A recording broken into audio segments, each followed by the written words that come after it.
He was pink and he was see-through. He was so tiny, like the end of my thumb. And he just had little white spikes sticking through. You couldn't tell it was a hedgehog. It felt like nothing was there. I was holding him, but I didn't really feel that weight because it's such a small amount. And even when I was feeding him, I would wrap him in a towel and I had to be really careful that he didn't slip out.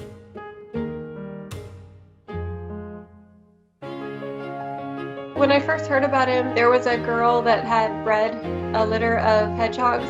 I contacted her and I told her that I could do some research and get her some information and help her with him. And she said she didn't have the time to do it, so I would come and take him and bottle feed him myself. And honestly, I didn't really think he was gonna make it.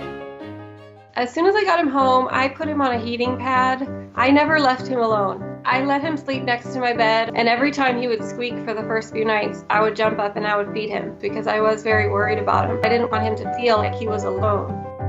I've never had a hedgehog before, and I jumped on Google to figure out what to feed him. He's not something that a lot of people have information about, so you can Google how to take care of an orphan hedgehog, and you'll find all different kinds of answers. It's very challenging to know, like, am I doing the right thing?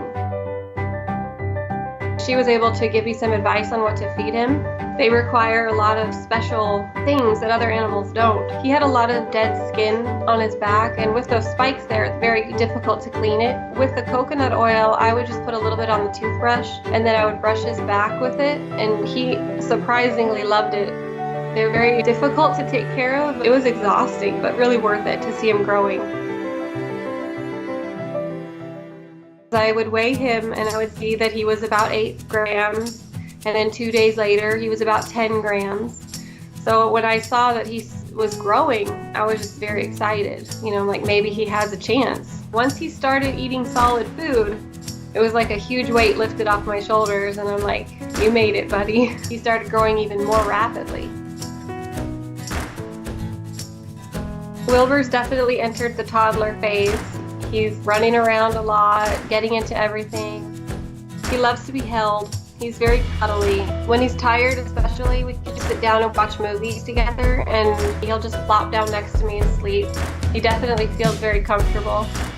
I live on a ranch out in Texas. I've rescued many, many different animals. Other animals don't feel threatened by him. There's so many that need help, and there's just not a lot of people that know how to take care of them properly. If we can help all these ones that are in these rescues, there may not ever be a need for people to continue breeding so many. I'm so thankful for every day that I get with Wilbur. Every day with him was a gift.